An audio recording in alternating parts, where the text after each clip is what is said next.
Hey, I'm Jeffrey Rickman, and this is PlainSpoken. This is a channel podcast I started a while back trying to understand the larger Methodist picture in America and the world abroad. I was a United Methodist. I'm currently chronicling what's going on in the United Methodist Church because I understand it better than a lot of people. I'm by no means an expert, so you need to double check everything I say. I'm going to try and provide references for everything. I've got URLs and maps and stuff. So I from time to time report on different annual conferences and what's going on in those regions. The purpose is not gossip. It's because different United Methodists throughout the connection are trying to navigate the disaffiliation process or understand the politics at play in their various contexts. And there isn't really a perfect resource for that. So I pick one conference at a time and try to chronicle what's going on. And so you'll see kind of me doing this. If it's not useful to you at all, then move along. But if this is useful to you, then I hope you will share it with people. If you're in Alabama, West Florida, which I'm reporting on today, hopefully it's in the title of what you clicked on. Feel free to send that with other people or share that with other people in the area. But if you're in another conference, whether or not it's in a similar context, I think it's just good to know what the practices are from conference to conference. So spend some time with me, see if you learn something interesting. This is a byproduct of some independent reading that I've done as well as some interviews. It's not going to be as organized as other ones that I've done because for some reason Alabama, West Florida is just kind of a complicated picture. And when things are complicated, it's just a lot of different moving pieces. So I actually started collecting information on this almost a month ago, and I'm just now I'm making myself film it because I just couldn't get to a starting place. So let's look at the map first. This is a map that the United Methodist Church has to show the different annual conferences in the UMC. Alabama, West Florida. I thought I could zoom in on this. Alabama, West Florida is on the bottom half of Alabama. So there's a North Alabama annual conference, which we may or may not talk about. But the southern half is combined with Western Florida, just in kind of the square-shaped map. So we're talking about coastal region, hot, humid place that is good to go to if you're in the beach. But man, I wouldn't want to live in a city or a rural area there. Not like Oklahoma's a lot better. But anyway, we're talking about that region. It's overseen by Bishop Graves. Let's look at this. I've got a spreadsheet that I try and break down a lot of the facts of different conferences on. I've been getting some help from a couple people who've offered to help me put this together, and just want to say thanks to those people. You're going to see some blank spots where I'm needing help. So if you're good at collecting info, I could use you. You can email me at plainspokenpod@gmail.com. So when you look at, I have three different trends I look at on the front end: number of churches, attendance, and membership from 2019 to 2021, because that's the most recent data as annual conferences meet all over the U.S. over the next 2-3 months. We will get updated information on what happened in 2022. But you'll see that Alabama, West Florida, I'm going to try and highlight the whole row there, has declined a little bit faster in number of churches than other conferences, has declined in attendance, not quite as much as other conferences. Most other conferences were in the 40s. If you go down,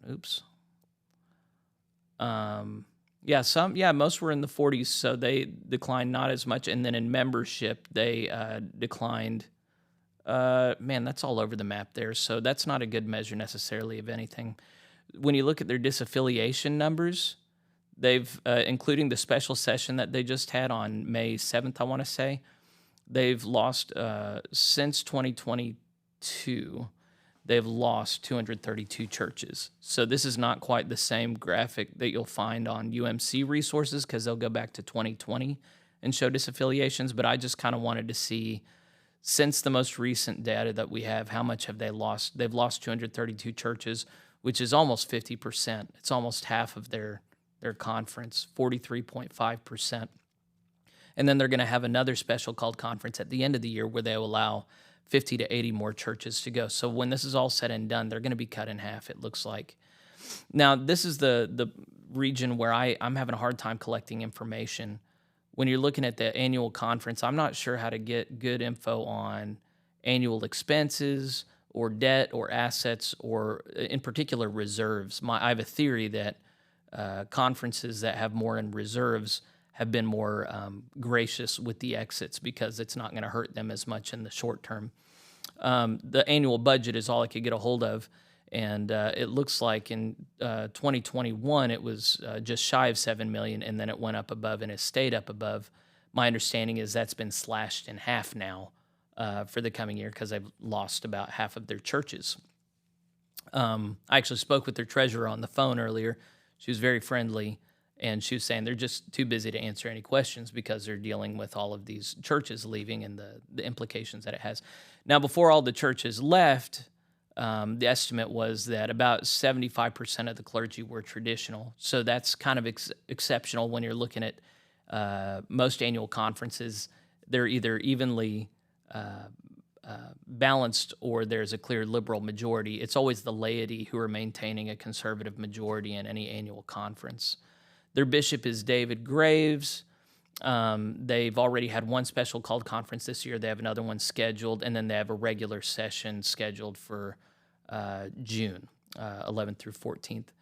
And then I have some well-known clergy and churches listed here, but it's by no means exhaustive. So let's move over and talk about who Bishop Graves is. This is a picture of him. He was elected to the episcopacy in 2016, and he's the resident bishop of Alabama, West Florida, and he's also, since 2021, been the interim bishop of South Georgia Episcopal area. I learned in doing interviews on him that he's actually not living in either of those conferences. He's living in Tennessee. He's a Tennessee guy. He's a native of Knoxville, Tennessee, graduated from the University of Tennessee. I would be kind of amazed at that, but I've already learned that Bishop Mande Muyombo of the North Katanga Episcopal area is living in the United States of America. So and of course I'm in Oklahoma, where my previous bishop lived in Texas, I think, the whole time he's been serving here. So apparently that's just common. I don't know why it's common. I don't know why it's too high an ask for bishops to live where they're working and ministering, but apparently that is kind of a high ask. So according to the folks that I talked to about Bishop Graves, he self-identifies as a traditionalist conservative. He has publicly spoken that he wants to be amenable to churches that want to leave. He wants to help churches find the place where they belong. Even so, I read this article in January, a word from Bishop Graves: this is not a business deal. And so he says that over the last several months, this is in January, so it's been a while since then, he had heard time and time again that a local church needs to disaffiliate from the denomination because it's a good business deal. And so then he makes this statement that I highlighted: this business dealing is about power, money, and control. And of course, we've heard a lot more of this line since then. The notion is accusing churches and leadership of not caring about the theology and the integrity and conscience of it. It's just about power and money. And of course, people in these churches often say, you're projecting yourself onto us because clearly your concern is power and money and control. And so then he talks about the congregational versus connectional thing. We are not a congregational church, never have been. The trust clause reminds us that a connectional church, as United Methodists, as a connectional church, we ask first what is best for the whole, not what is best for my local church and me. As Christians, as Methodists, we're in the faith business, not the business of making deals. And of course, as with any, misinformation, there's some truth in there. But the thing is, the whole connectional system was designed to maintain a high scriptural theological ethic. Once it got ideologically compromised and associated more with worldly values than biblical values, that's when the whole thing falls apart. And so it really is a matter of conscience for local churches to insist on leaving, as we're going to see when we talk about the Dothan Church here in a little bit. One of the things that he said that really got my warning lights going, and I highlighted it here, was there has been traditional and liberal theology since the beginning of time. And that is, of course, historically true, but the thing is, it directly ties into this conversation of hath God really said? This is the question that Satan, the serpent, asked in the Garden of Eden. That is the historical liberal question: is, do we really need to take these stringent rules so seriously? That's kind of the liberal impulse, and it can be practical and helpful in some contexts. But within the church, yes, there have always been liberal voices, and they've always been a threat to the church. And so that's what Jude, the whole book of Jude, is about. That's what Second Peter is about. That's what is addressed by Paul in First and Second Corinthians. So there's yes, historically, factually, that's true. But the liberal voice has historically been an enemy of a unifying biblical faith. And so that's what is really at the core here, to say it's been here from the beginning and it has a place in the church where it's not a threat. That seems to be where a big disagreement is, and he just talked past that. Then he talked about fear-mongering, and we've heard plenty about that. And then I feel like there was one other thing I wanted to highlight at the end, but there wasn't. So we're going to move on, but Bishop Graves has proposed a system where people just hold on and wait. He is committed to do another special called conference in 2024 for disaffiliations. And he is aspiring to use paragraph 2549 to allow people to leave because, of course, 2553 expires at the end of this year. So he's been saying, hey, don't let the fear-mongering get to you. We will provide a way out regardless of what happens at General Conference the next year. And see, the thing is, he can't really promise that. If the Judicial Council rules that 2549 cannot be used as a disaffiliation strategy, which, by the way, it was not designed to be, then he's going to have his hands tied and churches really are going to be trapped. So he's been asking churches to wait and see, to hold on. He's been making commitments to allow them to continue disaffiliating after 2553 sunsets. And I'm sure there are some people that think he holds that power, but it really doesn't seem to me and others like he does. Nobody questions his intentions there, but we question whether or not he would go against the Judicial Council or the general church if they vote against allowing 2549 in that way. 2549 right now is being used in some places a whole lot because of various reasons, but we've got this system in the Book of Discipline which just doesn't work for the needs of the denominations. So it's kind of the Wild West. Different conferences are doing different things. Right now, to my knowledge, I don't know if they're exercising 2549 in this conference yet or not. I just know that that's something being offered. The vast majority, the ones we know about, have used 2553 to get out. And even though Bishop Graves has said this is not a business deal, he has been gracious in letting them go. So he's supposedly conservative, and he's been gracious. I already talked about that. 107 of the churches that disaffiliated. Remember, there were how many? 100 and I shouldn't have left that page. So of those that left, there were 193. 107 are going to the GMC. So the GMC has already started in that area. It looks like they're going to be maybe at up to 200 churches in this area. It's going to have the same borders, I think, as a current annual conference, Alabama, West Florida, but it's going to be called the Alabama Emerald Coast Conference of the Global Methodist Church. And they launched on May 8th. So let's they got a Facebook page. So this was their video that they put together with Bishop Scott Jones announcing the formation of the Alabama Emerald Coast Provisional Annual Conference. So it hasn't even been a month that they're open. They're already making provision for new ordination services. And then these are some pictures of the leadership team that they have on board. So if you know any of these names, it looks like Reverend Dr. Lester Spencer is going to be the president pro tempore. And from the different GMC people I've spoken to, it looks like these positions, the president pro tempore positions, are people that are primed for becoming bishops whenever they have their first convening conference and establish a lot of the structure here. So the the Facebook page for the Alabama Emerald Coast Provisional Annual Conference.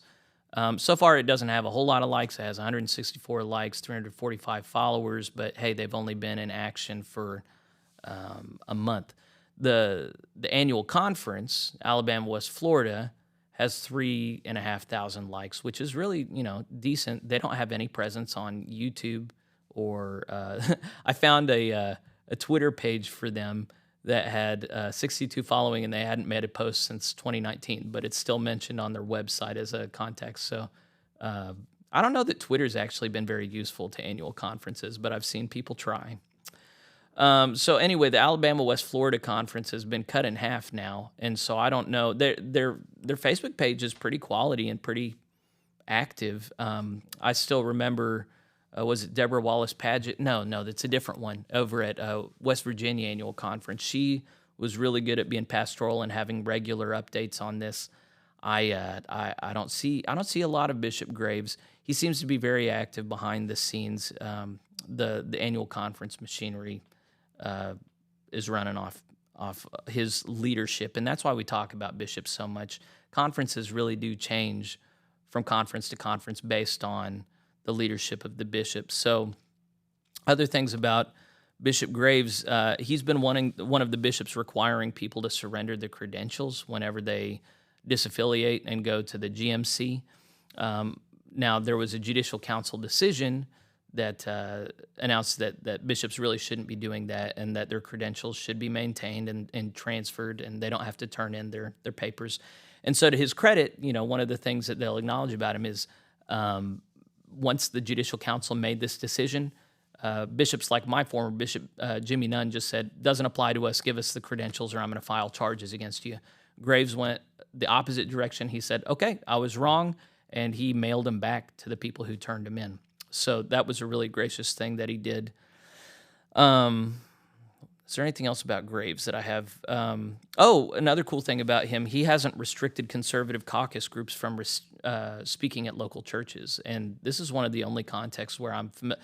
At the beginning, they did let the WCA and other caucus groups come and speak, but then they started cracking down as soon as the information they presented really started changing the picture.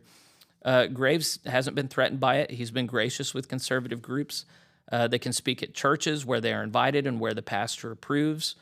I spoke with some of the caucus leaders. They said sometimes they've had big group meetings where there's like 20 to 50 churches that show up, and they call these moving forward regional gatherings. And so these have been really effective, and they're probably going to continue hosting those. I've already gotten out of order in my reporting here. They are of the 20 largest churches in this conference, they're losing about 17 of them, and to my knowledge, they're all going GMC. And so this is a conference where we're seeing that they've already lost almost 50% of their constituent churches. There are conferences that have lost more, namely North Alabama. So North and South Alabama have lost this North Alabama's lost more than half. And then I think the only other one that's lost more than them is Northwest Texas. Where was that? Yeah, 74.36%. So this conference is not the only one that's gone through that, but it is it's a big deal. Let's talk about some churches that have had a hard time getting out. One was Bethlehem United Methodist Church in Marianna, Panama City. I was going to maybe try and do a report on them. I reached out to them, and they said, yeah, report on us. And then I said, here's the specific things that I need, and I didn't hear back from them. I guess they're pretty busy. But, just to show that I'm not biased always towards the right, the conference did release a response to the complaints made by Bethlehem. Bethlehem started posting on Facebook all over saying, hey, we paid the conference what they asked for, and not only did they not let us go, but now they're taking over our conference or our church finances and building, and it looked bad from what they were talking about. But then in the conference response, they said they took a church vote, and they failed. They voted to stay in the conference. Moreover, the pastor has refused to leave the pulpit, and he's just causing all this trouble. And at least in this case, it would seem that I mean, I don't think I think I would have heard if they were lying by now. So it just seems that, Bethlehem United Methodist Church, I'm sure that there's been things said and done over the years that haven't been ideal, but it doesn't look like this is a slam dunk case of impropriety on the part of the church, or on the part of the annual conference. Another church that's gotten a lot of attention is in Dothan, Alabama, and I read an article first about them in April of this year, where a judge dismissed the motion to dismiss. He turned down the motion to dismiss on the part of the annual conference. The church filed against the annual conference, saying they had no right to hold them against their will. They wanted to leave. They wanted to disaffiliate. The annual conference said, look, they obviously belong to us. You don't need to get involved. Well, a judge did not agree. So they've carried the case forward. And the most recent article I found on this is on an outlet called 1819, yeah. Dothan's Harvest Church is in a legal battle after the United Methodist Church disaffiliation. And there were two key quotes in this that I thought really highlighted the two sides of this case. The first one is from Robert Northcutt, the attorney for the conference. He said, "This is a church dispute involving significant ecclesiastical issues and should be resolved in accordance with the church law and process." So I'm not sure if Alabama, I think they filed in Alabama. I'm not sure if this is a state that defers to ecclesiastical authority or not. Texas is a much better place to file against a conference than most, even though most churches haven't. Hardly any churches have. Continuing with the quote, "The Harvest Church complaint is based on the false premise that somehow a church that has been associated with the denomination for 25 years, that has received financial and other benefits from the conference for 25 years, that received financial and other benefits from the conference, participated in the annual conferences, accepted annual appointments, paid apportionments, as well as other pension and insurance obligations for the benefit of our ministers, represented to the conference that the church property was subject to the trust clause, and represented in numerous documents that it is a local church within the denomination. It's somehow not really part of the denomination or the conference," he added in the filing. "This case involves a local church that has been part of the denomination for decades, benefited by that membership, and has decided to disaffiliate and to not follow church law governing disaffiliation, church property, financial obligations, and other responsibilities that Harvest committed to follow by joining the denomination." By the way, that would have been in 1968. Actually, I don't know. Maybe they came on board after 1968. I don't know the church history there. But one of the things that is key here says that they have benefited, there's that word, by their membership in the United Methodist Church. The reason that local churches are leaving is because they disagree about whether it is a benefit to belong to this association anymore. I recently wrote an article on my Substack called Happy for My Ex, where I talked about how annual conferences are better off letting churches go. And I used the metaphor of a romantic relationship in characterizing what's going on here. What we're seeing is a breakup. And I compared this point that the lawyer's making here. Look, they made money. They existed under our banner for a long time. We're entitled to money. We're entitled to some grievance payment. And that is akin to a person saying, hey, while we were together, you made a lot of money. You benefited by being connected to me. Before I allow you to leave this household, you're going to have to pay me some money. Of course, that's a very dysfunctional relationship when we're talking about two people. For some reason, we imagine it's not dysfunctional when we're talking about an organization and a constituent member of that organization. It is very problematic for a Christian organization to use coercive worldly power to constrain constituent members to pay them money. One that kind of meets the definition of extortion, So, yeah, the way he phrases it here makes it sound pretty black and white. Another black and white thing is if you coercively hold on to people who want to get away from you, that does not represent the love of Christ. I was really they got quotes from the pastor of the church, Ralph Stigler. I didn't watch this video that they quote from. He says that this energy that the annual conference is putting in, it's really doing irreparable damage to the people Jesus died for, people who were caught in sin, which all of us were, specifically people who are involved in practicing homosexuality. So he leans into the rhetoric about homosexuality. Most evangelical preachers in the United Methodist Church say, we love and affirm our Christian brothers and sisters, but we just can't affirm this part of them. He's saying, no. Homosexual practices in the United Methodist Church, unfortunately, there are a number of pastors who will say that the Bible contains God's word, but that not all of it is God's word. So they end up kind of picking and choosing which parts of God are God's word and which parts are not. It's totally true. Adam Hamilton modeled this in his book where he talked about the 3 buckets. You can just throw some scriptures out according to him. Homosexual practices are condemned in the Bible in the strongest of terms, and yet the direction of the UMC is to say that this is not a sin or a problem. Currently, thousands of churches are leaving the United Methodist Church because it's moving towards heresy. It's becoming an apostate church, and those who are going to stay faithful to God must leave to follow Jesus. People's tithes and offerings, our leaders feel, are holy, and they shouldn't be used to prop up an apostate denomination. It's a belief of our leaders that we don't want to leave any money for that purpose that's been given for the glory of God unless a judge tells us that we have to. That's really why we're moving the direction, and we're moving away from the denomination.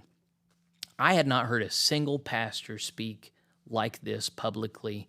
This really, there are a lot of evangelical pastors that I think would object to. They would just say it's not offered in the right spirit necessarily.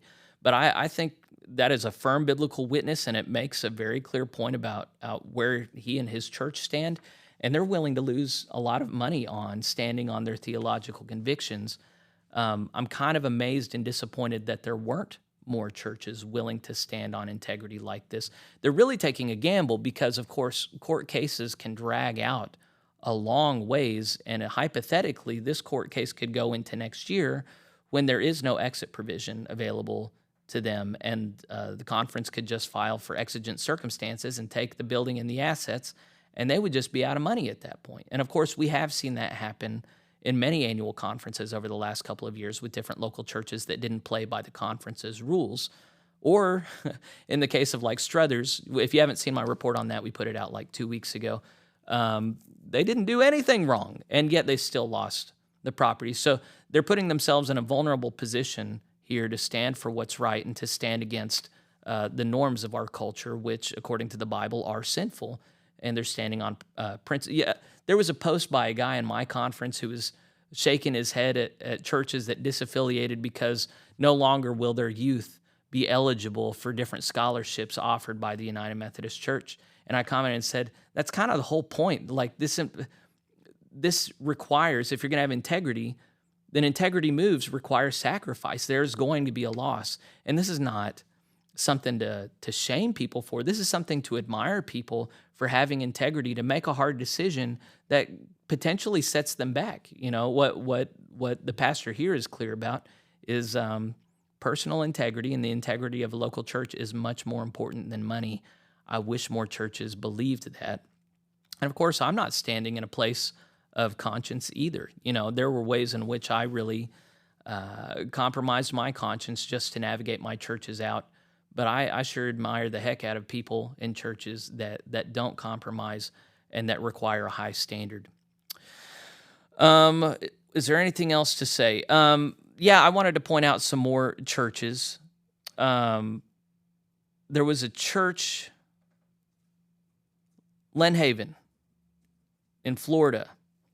On top of their disaffiliation costs, the Board of Trustees decided to charge them another $250,000 for money that the conference gave the church as a gift in 2018 for hurricane relief aid. So it wasn't for some kind of building project or anything. It was, you're ministering to the poor here. Well, now they want to leave. You're going to have to pay all that money back now. It just seems really bitter and petty.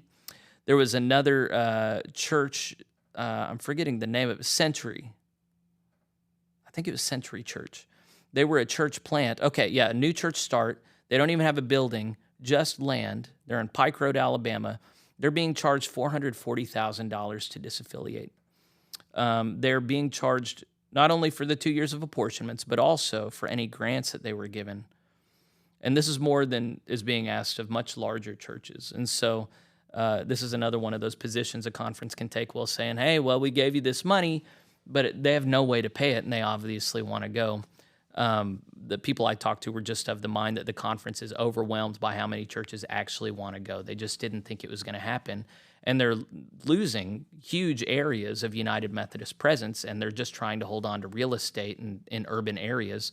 This is something we're seeing in lots of other annual conferences where they're happy to lose small rural churches that aren't in big urban rich areas. But when you're talking about big urban rich churches, or potentially in that way going, oh, well, we have missional strategies to consider here, we're afraid we're going to need your building, your assets. There are more hostile conferences than this one. However, there is hostility and resentment in the leadership structure of the conference. Centrists and progressives have joined forces in this conference. The Board of Trustees has been stacked. There used to be 5 traditional members on the Board of Trustees. 2 of them were kicked off of the board on technicalities. 2 others resigned, and now there is only 1 conservative trustee on the Board of Trustees. Their Board of Pension and Health Benefits is chaired by a very progressive clergy woman who is going to be presenting to annual conference a motion to do away with post-retirement medical coverage of anyone who leaves the United Methodist Church. So if you gave your entire professional life to the UMC and retired, you've been getting medical coverage, medical benefits. They're going to cut you off now if you leave, even if you gave your entire professional life to the conference. Auburn and Montgomery, those are 2 other churches that are worth talking about. They're obviously in large urban areas. According to people at both churches, there were clear majorities that wanted to go through the disaffiliation process, and yet both of them had clergy that were not sympathetic to the conservative caucus ideology, theology, and they refused. They had already put other liberals on leadership in those churches, and so the church boards voted not even to go through the process. And so a lot of people very angrily have left those churches or trying to hold on or are petitioning to go through the process anyway. And the superintendents have said, no go. If you're not, if your church board is not on board with it, then we're not going to do it. So Auburn UMC started a group, AUMC Moving Forward, where they've been chronicling as retired clergy George Matheson has been leading them as they've exited the building and started their own congregation. This was, I think, their first service on April 30th, where they gathered outside of a barn and he preached. And then they've been meeting in a gym more recently. So I'll scroll. Yeah, here's the gym. This was their Mother's Day service. They had a big turnout. Apparently, there's a lot of good momentum around there. And the other one was Montgomery, and I haven't been able to find out as much about them. I wrote them, and I think they decided that they wanted to disseminate information another way.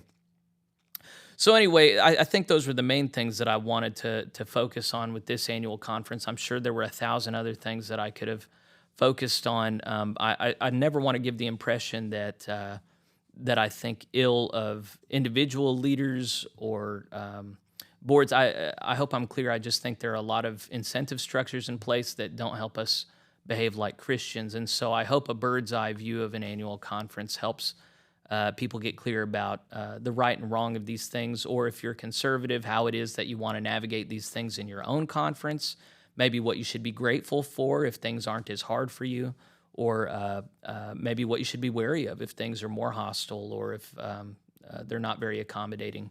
The issues that I've covered with this one that I think apply to other annual conferences, I think paragraph 2549 is going to be proposed more and more under the table as a way for local churches to leave. I think as the thing that I'm really worried about is this dynamic as large swaths of conservatives have already disaffiliated, what happens to those churches that are left behind? What's going to happen to this crew of 50 to 80 churches that come before the Alabama West Florida Annual Conference in November after they've already lost the majority of conservatives in their annual conference? Are they going to have a sympathetic voting body there that'll let them go? Or at the end of the year, what I'm terrified of is that hundreds of churches throughout the United States are going to be, their conferences will refuse to ratify their disaffiliation and they will be entrapped. At which point, of course, there will be lots of lawsuits. Or maybe bishops will try and dangle them along saying, hey, we'll use 2549 next year. Let's just see what happens at General Conference. So the whole mess of the United Methodist Church, quadrennium after quadrennium, we've had these problems. We've needed to split. We've kept kicking the can. Leadership has been content to kick the can. They've gained a lot by putting things off and moving the goalposts. And it's very difficult for local churches to insist firmly on things now, to have a public witness of taking conferences to court. One of the things that I think is worth considering, one of the things that gets said by everybody is, oh, this is a terrible public witness, and it's taken away from the ministry of Jesus Christ. I would propose that it's a possibility that it actually helps the public witness of local churches when they are not willing to compromise with corrupt practices, or institutions. And I don't want to get into the whole the UMC is evil thing, but I do think it makes a statement when a local church stands on principle and says, no, we're not going to compromise. Jesus doesn't compromise. Our Savior doesn't compromise, so we're not going to compromise. I think an uncompromising position on some things can make a great public witness, just saying, hey, here's one group of people that's not bought out by money. Here's one group of people that's not afraid to be hated. So it's up to local churches and leaders to decide if this is an issue worth risking being hated for, worth risking losing money for. And of course, I stand in a privileged place where I'm already out. And so it's kind of problematic for me to be saying, yeah, go ahead, risk losing your money. But even so, I just got to say how encouraged I am by faithful people around the country who are not willing to compromise their faith, who are not willing to be slandered by bishops or anyone else who might say that they're only concerned about power or money or politics, who really just care about what we're told and obedience, and who've just sobered up and realized that the United Methodist experiment is a failed experiment. They tried it in earnest. It hasn't worked for decades. It's finally ending. We need to go. So anyway, I'm going to wrap up. I hope this has been useful to you. If there are any corrections, just email me at plainspokenpod@gmail.com, and I'll publish corrections. If there is any follow-up that y'all think I should do, tell me. I want to do whatever's useful to the connection, so I welcome any feedback and encouragement. And I don't know what I'm doing next. Otherwise, I would tell you. I think we probably have another interview coming out. So I'll just do something again soon and hope you enjoy it. I'll see you later.